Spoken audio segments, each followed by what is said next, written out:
Hello दोस्तों, कैसे हैं आप सब लोग। आज के इस वीडियो में मैं आप लोगों को एक कहानी सुनाऊंगा। एक लड़के का कहानी सुनाऊंगा जो रियाद में काम करता था। हम लोगों की तरह ही एक वर्कर था सऊदी अरेबिया में, जिसे उसके कंपनी ने टर्मिनेट कर दिया था। उसी के बारे में पूरा कहानी बताऊंगा। इस कहानी में आपको ये देखने को मिलेगा कि कैसे उसको कंपनी ने टर्मिनेट करा। टर्मिनेट करने के बाद उसने क्या क्या अप्रोच करे, कैसे वो लेबर कोर्ट में गया, कैसे फॉर्मेलिटी सारे प्रोसेस कैसे हुए, वो आपको पता चलेगा। ये सही कहानी है, मैं अपने आप से बना के नहीं बता रहा हूँ। तो चलिए शुरू करते हैं इस कहानी को। तो एक लड़का था हमारे और आपकी तरह, एक वर्कर, रियाद में काम करता था। उसके कंपनी ने एक दिन उसे टर्मिनेशन लेटर दिया, टर्मिनेट कर दिया उसका नौकरी से।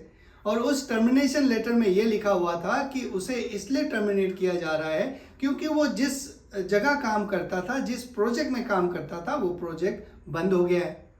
और उसको ना तो कोई नोटिस पीरियड दिया गया, ना तो कोई इंटाइटलमेंट्स, जो एंड ऑफ सर्विस बेनिफिट्स होते हैं, जो बचे हुए सैलरी होते हैं, वो सारे कुछ नहीं दिया गया।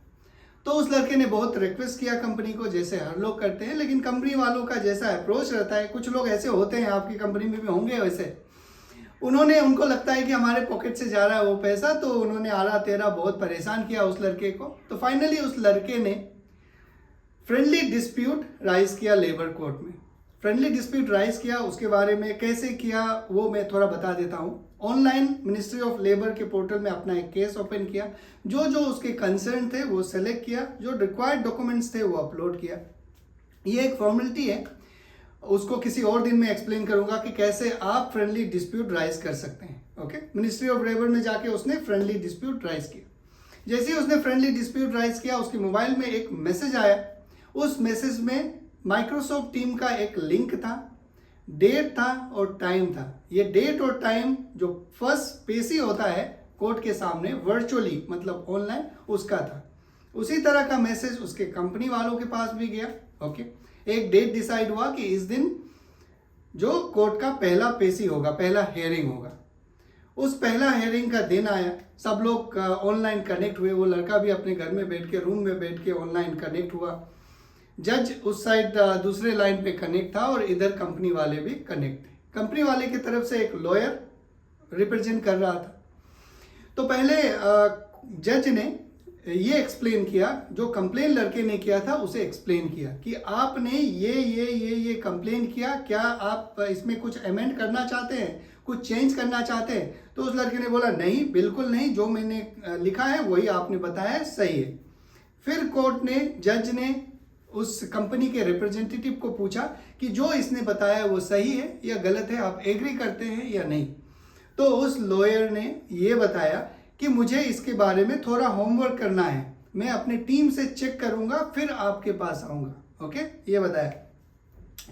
तो कोर्ट ने बोला कि ठीक है, पहली बात तो ये, आपको प्रिपेयर्ड होके आना चाहिए था, लेकिन आप प्रिपेयर्ड होके नहीं आए। आपको मैं 1 हफ्ता का टाइम देता हूं, 1 हफ्ता के अंदर आप चेक कीजिए डिटेल और यहाँ पे आके फिर से प्रेजेंट कीजिए। इसके बाद फिर से एक नया पेशी, सेकेंड हियरिंग का डेट और टाइम और लिंक शेयर किया गया मोबाइल के ऊपर SMS के द्वारा। यहाँ पे मैं कुछ ऐड करना चाहूँगा।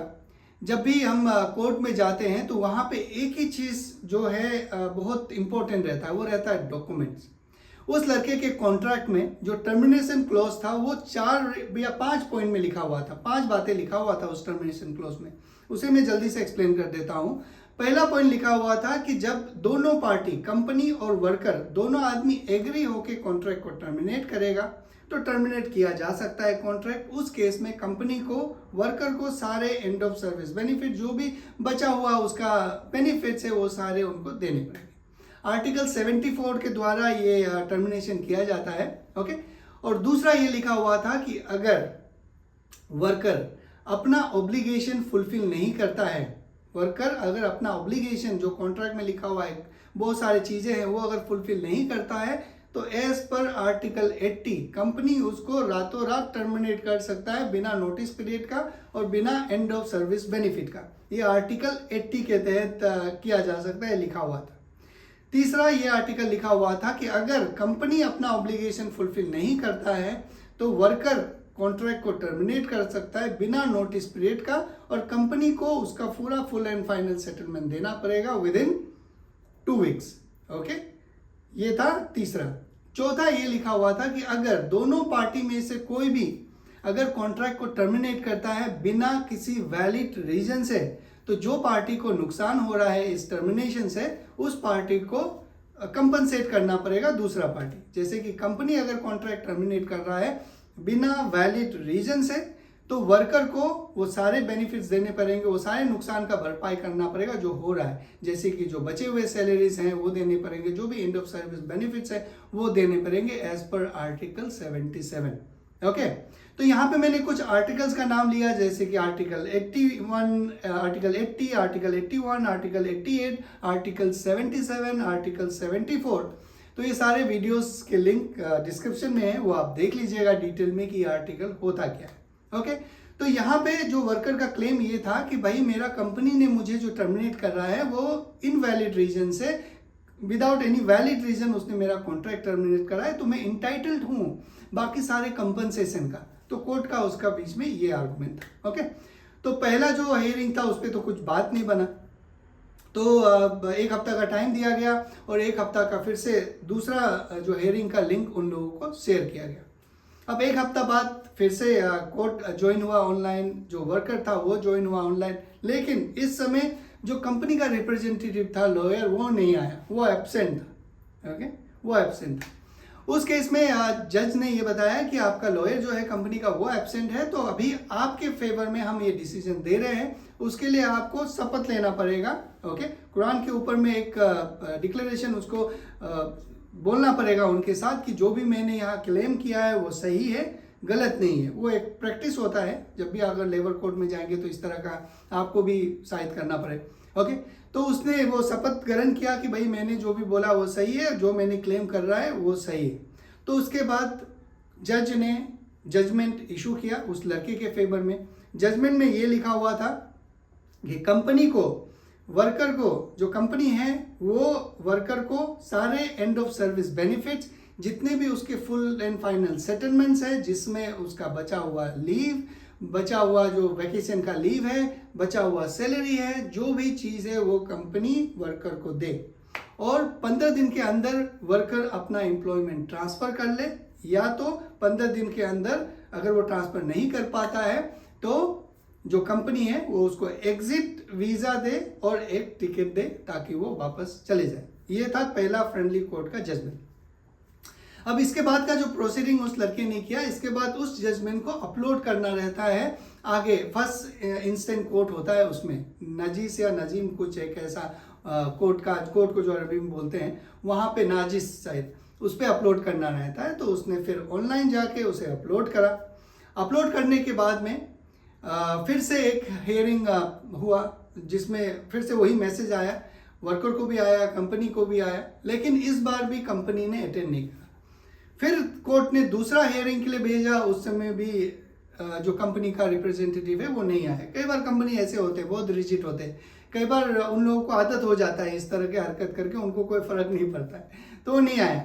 तो जो फर्स्ट इंस्टेंट कोर्ट था उन्होंने भी जो जजमेंट को सिक्योर रखा और उस वर्कर के फेवर में फिर से जजमेंट इशू कर दिया। ओके, इसके बाद एक तीसरा लेवल का कोर्ट होता है जिसको बोलता है अपीलेंट कोर्ट। इस कोर्ट में जब जजमेंट, जैसे मान लीजिए मेरा फेवर में, वर्कर के फेवर में अगर जजमेंट नहीं होता, वर्कर को कुछ ऑब्लिगेशंस रहते, ऑब्लिगेशंस क्या बोले, लिटिगेशंस रहता, तो वर्कर उसे अपील कर सकता है, या फिर जिसको भी अपील करना है दोनों पार्टी से, वो 30 दिन के अंदर अपील कर सकता है कोर्ट में। ओके, तो यहाँ पे जो जजमेंट था वो वर्कर के फेवर में था, तो 30 दिन का टाइम दिया गया वो कंपनी वालों को कि भाई आपको अगर इस जजमेंट से कुछ एतराज है तो आप अपील कीजिए। इस 30 दिन के अंदर भी वर्कर ने, कंपनी ने अपील नहीं किया।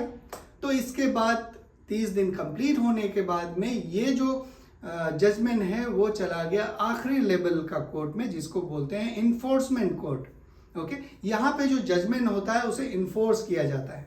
जो भी जजमेंट है, यहाँ पे फाइनेंशियल रिलेटेड जजमेंट था कि कंपनी वालों को, वर्कर को पैसे देने थे, तो जो भी उनके एसेट है उसको लिक्विडेट करेंगे या फिर उनका बैंक अकाउंट फ्रीज करेंगे, वो फंड लेंगे, इसके बाद वर्कर को देंगे। ओके, तो ये इन्फोर्समेंट जो कोर्ट है उसमें ये सारी चीज़ें होते हैं।